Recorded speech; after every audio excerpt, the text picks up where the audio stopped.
Hi there, I'm Mr. Orr, and I am back with section 10.4 in your geometry books. And there's a mixture of problems here, important ones. So I'll go through them one at a time. Hopefully they'll make sense. The first one is, we have a circle, we have a tangent line, which just touches it at one point, and we have a chord coming down here to this point.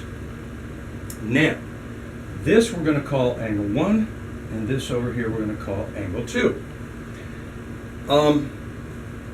Let's label this one, let's make this one green over here. All right, and this is angle 1. Angle 1 is half the measure of the green arc, because as you can see, that arc is created by these two lines, and those two lines make up angle 1. Angle 1 is half the measure of the green arc. Over here, as you can probably guess, angle 2 is half the measure of the blue arc, like that. Okay, so let's say the measure of this angle is 130. Okay, so this arc would have to be 260. The arc is double the measure of the angle. Over here, this then would be a 50-degree angle, and that would have to be, let's do that in green, that would have to be a 100-degree arc. Okay, 130, 260, 50, 100. Notice 130 plus 50 is 180, and 260 plus 100 is 360, so it all works out. All right, next, let's look at two chords crossing in a circle. And let me find my black pen again. I don't like that circle. Let's try to make it not quite so egg-shaped. That's maybe a little bit better. Okay, now, we have two chords crossing inside a circle. And we're going to call this angle 1. And notice that these two chords define this arc, and they define this arc. Now, angle 1, as it turns out, is 1/2 the sum of those two arcs. So let's say that this arc is 70, and let's say that this arc is 80. Okay, I just made those up. This is not, by the way, the center of the circle. So what you're going to do here is add up the two.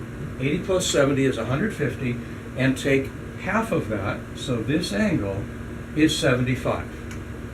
Now, if that, let's see, okay, let me stop there. Let me just say that again. This angle, this is not the center of the circle. These two chords merely cross. This angle is 1/2 the sum of the two arcs that it defines. Okay, that the two chords define. Now, let's move outside the circle to have two lines come together. And if I have this situation, and I have out here, I have a tangent line, that looks a little questionable there, tangent line there, and a tangent line here. Now, this angle 1 out here is equal to 1/2 of this blue arc minus this green arc. Okay, and here's a point of intersection, and here's a point of intersection. So, you have a tangent line, you have two tangent lines, you have an angle formed outside the circle. This angle is 1/2 the difference of this arc minus this arc. So remember, when we were operating inside a circle, and we had the two chords, this angle, angle 1, was 1/2 the sum of this arc plus this arc. Now we're outside the circle, and this angle is 1/2 the difference of this arc minus this arc. So let's say I gave you a 40-degree angle here, and I told you this is x, and I want you to solve for x. Doesn't look like you have enough information, but in fact you do. Because if this is x, this blue arc, here, let's make that blue.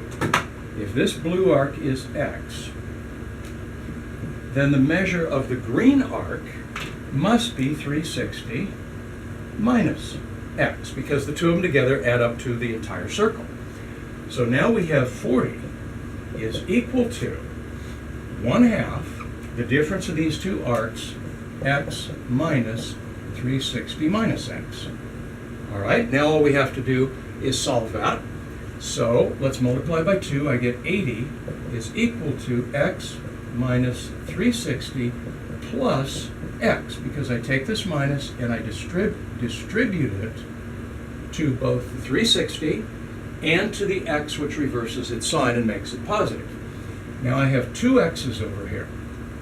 I'm going to add 360 to both sides, and I get 440 equals 2x, so x equals 220, and therefore I can make this 220 degrees, and this one is going to be 140 degrees to make a total of 360.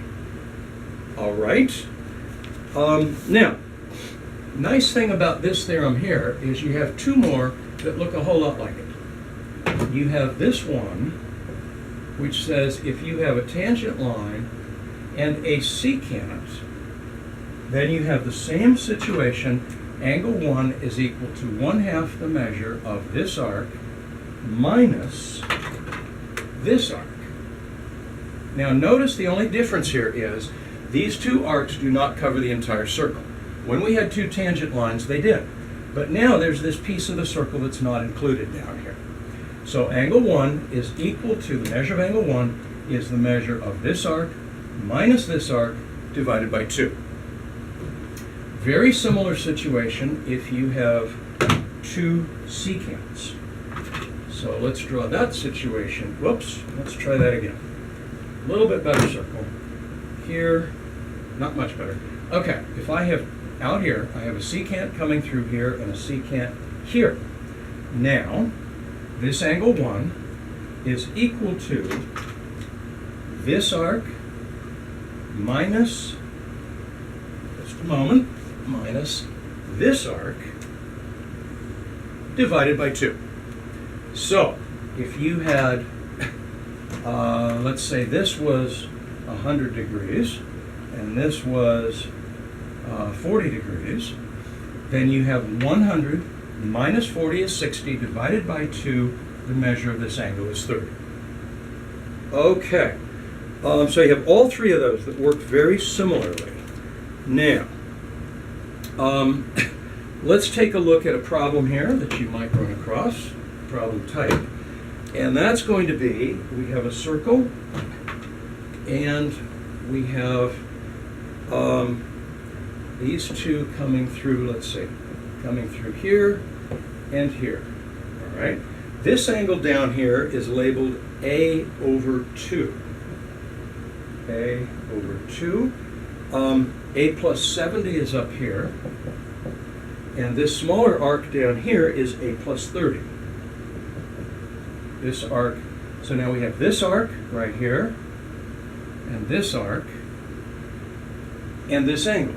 Now, we know that A over 2 is equal to 1/2 the difference of A plus 70 minus A plus 30. This angle is equal to 1/2 the difference of this minus this. So, if I multiply by 2, I get A equals A plus 70 minus A minus 30. And A minus A cancels out. 70 minus 30 is 40. So I get A equals 40, which is what we were trying to find out. Okay, I'll get out of the way so you can take another look at that. I believe that may be sufficient for this section, unless I see anything else here that I need to go over, which I don't. So let's pause there. I'll be back with section 10.5. Thank you.